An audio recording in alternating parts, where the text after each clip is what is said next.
Okay, guys, back by popular demand, we are going to read Detectives in Togas. So, there's about 7 boys in this. And if you notice, they have on togas, and that's the type of attire that was worn by the patricians, the more wealthy people of ancient Rome. There's a couple of things in the picture I want you to see. Right down here is a tablet. That's what the kids used to write on. They didn't have whiteboards. They had wax tablets, and it was a tablet, and it had wax in it, and they used to etch it in. You can imagine if you wrote in wax, it would leave an indentation, and that's what they used to practice writing their spelling words and things like that on. So they went to school, and the school that these boys particularly went to was a private school, and that's usually how it was. And the person that they were being taught by was a Greek, and that's usually who the teachers in ancient Rome were Greek. So as we read this book, I'm probably going to have you maybe do some research after we read a chapter or so on some of these words that you may not be familiar with, like maybe toga, which we just went over that, the wax tablets.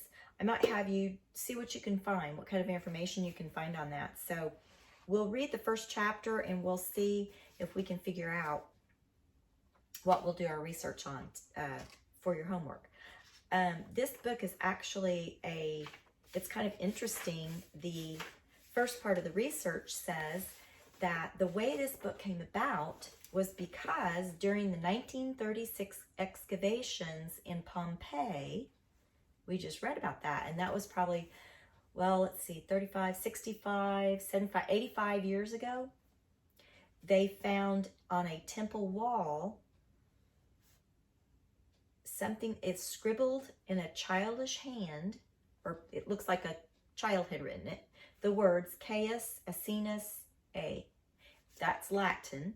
And it said that scrawl that they found in that Pompeii was the inspiration for this book.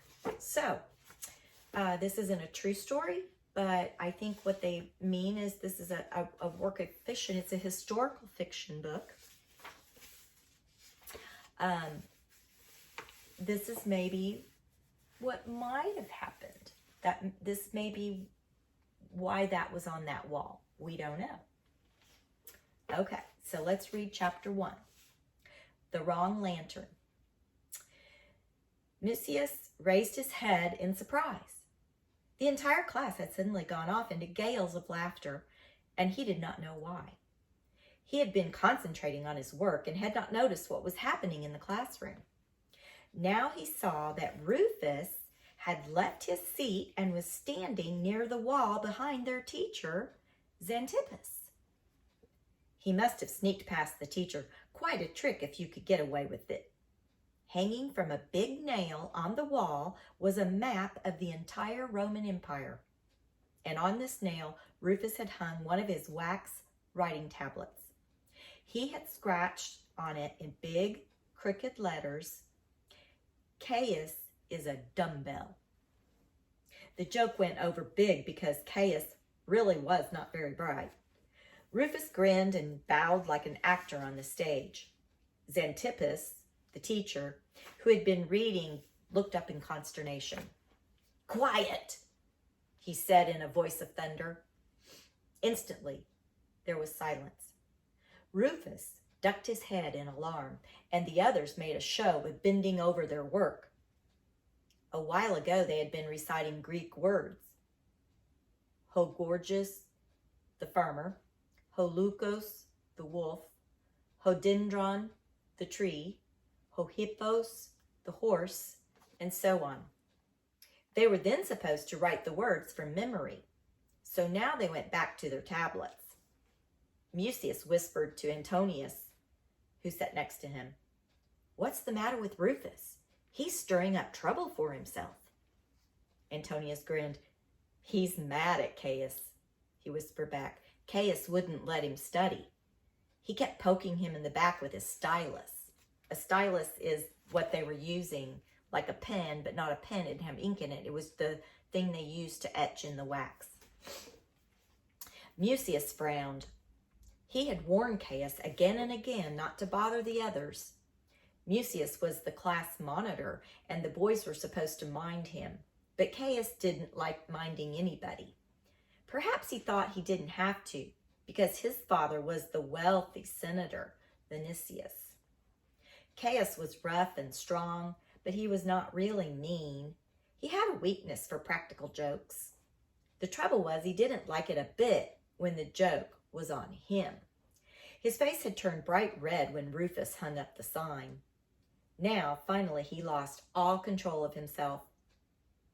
"And you're the son of a coward," he bellowed at Rufus. Xanthippus, the teacher, looked up again, dumbfounded. "I am the son of a coward?" he asked, frowning. "What do you mean by that?" Before Caius could explain, the whole room was in an uproar. Rufus adored his father, and Caius's insulting words had touched a tender spot, his father. Marcus Praetonius was a famous general, but he had just recently lost an important battle somewhere in Gaul, and Rufus felt deeply humiliated. "You're a liar," he shouted, and made a rush at Caius. Caius was knocked backward, along with his bench. Grappling, the two boys rolled on the floor, while the others jumped up on their benches to get a better view of the fracas. This was as good as any gladiator fight in the arena. Suddenly, Xanthippus took command of the situation. He went over to the boys, managed to get between them, and pulled them to their feet. Panting, Caius and Rufus glared at one another. Rufus's tunic was ripped at the collar, and Caius's toga had gathered up most of the dirt from the floor. As for Xanthippus, he was furious. "Mucius," he said, breathing heavily from the effort of separating the fighters, "what in the world brought on this disgusting conduct? Fighting in school? Disgraceful." Xanthippus was a Greek, and his real name was Xanthos. Xanthippus was only a nickname the boys had given him because he reminded them of Xanthippe, the wife of the famous philosopher Socrates, who was always bad-tempered and nagged her husband. The boys thought their teacher also was a terrible nagger. He always insisted on hard work and perfect conduct. Unlike most teachers, however, he never beat the boys. He had other ways of making them respect him. He had some peculiar ideas, too. For example, he would not allow the slaves who brought the boys to school to stay on during the lessons, as was the custom. Xanthippus made the slaves leave and come back for the boys in the evening. Boys could not keep their minds on their studies when there were others around, he said. What was more, Xanthippus was in a position to lay down the law in such matters. He was a famous mathematician who had written many books about circles, triangles, diagonals, parallelograms, and such like head-splitting stuff. His school, known as the Xanthos School, was one of the finest grammar schools in Rome. Only wealthy patricians could afford to send their sons to it. For that reason, Xanthippus's classes were generally small. At present, the school consisted of only 7 boys: Mucius, Caius, Rufus, Publius, Julius, Flavius, and Antonius. All of them happened to live fairly close together in a neighborhood of elegant mansions on the Esquiline Hill. Remember, there's 7 hills of Rome, right? Esquiline is one of them. Xanthippus was still waiting for Mucius to account for the fight. "What's the matter with you?" he snapped. "Have you lost your tongue?" Mucius pulled himself together. "I can't say how it happened," he said hesitantly. "I was writing the Greek words and wasn't paying attention to much else." Xanthippus couldn't very well find fault with Mucius for that. You were all doing our work, Antonius rashly offered. We were all doing our work, Antonius rashly offered. Xanthippus became suspicious. He bore down on Rufus and said, "Show me your list of Greek words immediately." I haven't done one, Rufus stammered. "Why not?" Xanthippus demanded icily. I was having writer's cramp, Rufus murmured feebly. It was a silly excuse, but the boys thought Rufus was a good sport for not telling on Caius. He could have said that Caius's pestering had kept him from writing. "Indeed? Writer's cramp?" Xanthippus repeated with evident disbelief. He turned to Caius. "And what about you?" he asked. "Me?" Caius pretended amazement. "Yes, you. I think I mean, who do you think I mean? Romulus and Remus? Where's your word list?" "You know who Romulus and Remus are." I have none," Caius mumbled, shrugging. "Why not?" "Well, I just can't remember any of them," Caius sighed. He seemed almost offended that Xanthippus should expect him to remember. "I'll teach you a lesson you'll never forget," Xanthippus snorted. "Fighting in class instead of attending to your work. Which one of you started it?" Caius and Rufus did not reply. "Aha," Xanthippus said. "So you want to be heroes, eh? You forced me to take severe measures."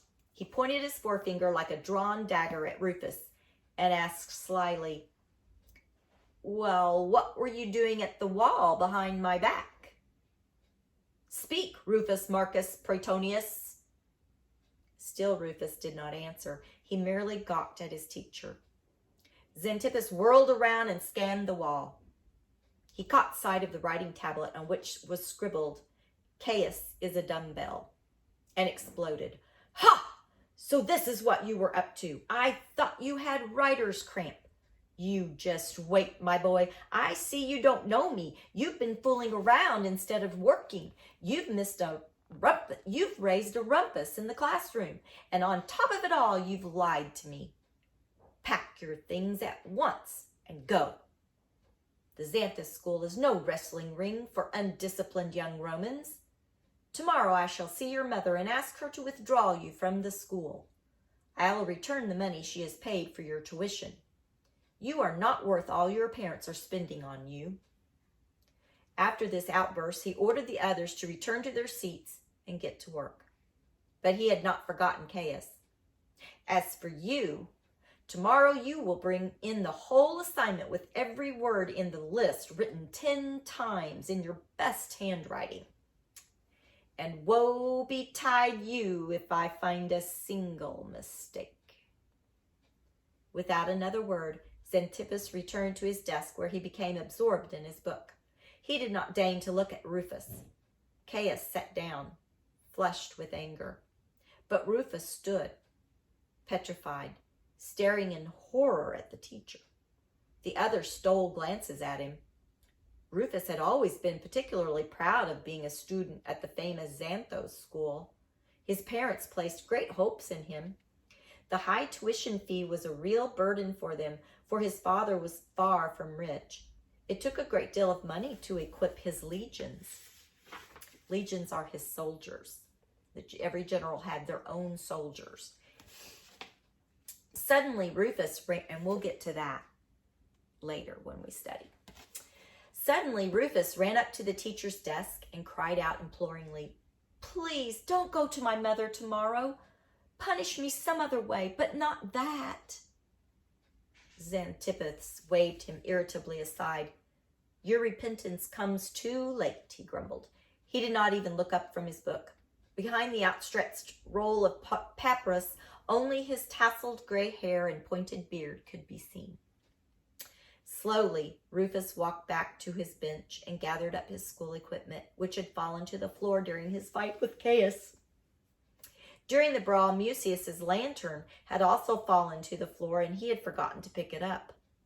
It was a handsome bronze lantern with his name, Mucius Marius Domitius, engraved on it. Rufus packed it up with the rest of his things, not realizing his own lantern had rolled under another bench. Mucius noticed the mistake, but he did not want to trouble Rufus about it now. After he had finished packing up, Rufus slowly put on his mantle. It was a homespun woolen cloak, somewhat too short for him. The mantle had a long tear on the left shoulder, which had been neatly darned with darker wool. Rufus gave one last pleading look at Xanthippus, who refused to take further notice of him. Then he unhappily stepped out into the street. The Xanthos School was located on Broad Street, a bustling, busy avenue by day. Nearby was the crowded Roman Forum, with its orator's platform and its many public buildings, temples, and monuments. The Forum was famous throughout the world. Everyone thought of it as the heart of the Roman Empire. Because Broad Street was an elegant business street, Xanthippus had considered it a desirable location for his school. He had rented a small house for that purpose. The schoolroom was on the ground floor and open for its entire width on the street side, so that the boys were practically on public display. But they had long ago become accustomed to that, and passers-by paid little attention to them. The sight of pupils at their studies was quite familiar. Many low-cost schools, in fact, were held in public arcades. The Xanthos School was not exactly popular in the neighborhood. Lessons began before sunrise, and the voices of the boys at their recitations woke people from their sleep. But there was nothing to be done about that. After all, the boys were not attending school for their own pleasure, but in order to become educated men and fine citizens. Rufus started down Broad Street toward the Forum, but he paused at the first corner and then took a seat on the wine barrel which was chained to the front wall in front of a tavern. Mucius, from his bench in school, could see Rufus plainly and wondered why he was sitting there so long. Had he already forgotten his troubles? He seemed to be showing a lively interest in the throng on the street. The sun had set behind the Janiculus hill, and it was growing dark. A few stars could already be seen in the cloudless sky. Broad Street was jammed with people, most of whom came from the nearby baths on the Field of Mars. Their sandals slapped against the stone pavement. Scraps of conversation and laughter could now and then be distinguished from the hum of voices. Beggars crouching by the curb pleaded with passerbys for alms. A few street peddlers shouted themselves hoarse, trying to dispose of their wares before dark. Hot sausages, figs dipped in honey, olives, fruitcakes, and other tidbits at bargain prices. A detachment of the Praetorian Guard, wearing chest armor and shouldering bamboo lances, marched past in military order, led by a young officer with sword and plumed helmet. Right behind them came a large farm wagon drawn by two sturdy mules. It was piled high with produce. Its clumsy wheels made a deafening racket on the rough pavement. The wagon stopped just in front of the school, for approaching it from the other direction came a sedan chair carried by 8 slaves in magnificent livery. The street was blocked, and instantly a crowd gathered. The runner, who was clearing the way for the sedan chair, I thought I was going to sneeze, for the sedan chair, struck out rudely with his stick, shouting, "Make room for His Excellency! Make room for His Excellency!" The crowd drew back, and the farmer drove his wagon halfway up onto the narrow sidewalk in order to give the sedan chair room to pass. Inside the chair sat a fat, balding man wearing a senator's toga and 2 red bands. He was reading a book and fanning himself with an oriental fan. Apparently, he was a very high dignitary, for he had an unusually large following of slaves and admirers. The people on the street called out loud greetings to him, and some even rushed up to kiss his hands. Others cracked jokes that called forth roars of laughter. When the fat man looked up, Mucius recognized him by the large scar that ran diagonally across his bald plate. He was ex-consul Tellus. Many years ago, he had been a top-ranking general. Now he was supposed to be living in luxurious retirement on the many millions he had made out of the booty of his successful campaigns. As the slaves trotted on with the sedan chair, Tellus waved his fan graciously at the crowd. Then he disappeared from Musis's sight. The farm wagon started up again and lumbered off toward the Forum. Lucky that heavy wagons aren't allowed into the city by day, Mucius thought. With the streets so narrow, they would be bottling up traffic all the time. Now there was really nothing left to see. The bustle on the street was beginning to quiet down. Only a few stragglers hastened by, obviously intending to get home as quickly as possible before nightfall. The beggars and peddlers had disappeared. 2 night watchmen with long staffs over their shoulders came into sight across the street. They sauntered from shop to shop, making sure that the shutters in front of each were well locked. Rufus was still sitting on the wine barrel, staring into space. Perhaps he was waiting for school to let out, when the slaves would come along to take the boys home. They were due any minute now. But suddenly he sprang to his feet, sped across the street, and disappeared around a corner into a side street that led past the Field of Mars to the big bridge across the Tiber. Mucius, watching, thought this was odd behavior. If Rufus intended to go home, he would have to cross the Forum, but he was heading in the opposite direction. It was already quite late. The first hour of the night had begun, and nobody liked walking through the totally dark streets alone at night. I suppose he just means to go by a roundabout way, Mucius said to himself. He certainly won't be in a hurry to see his mother tonight.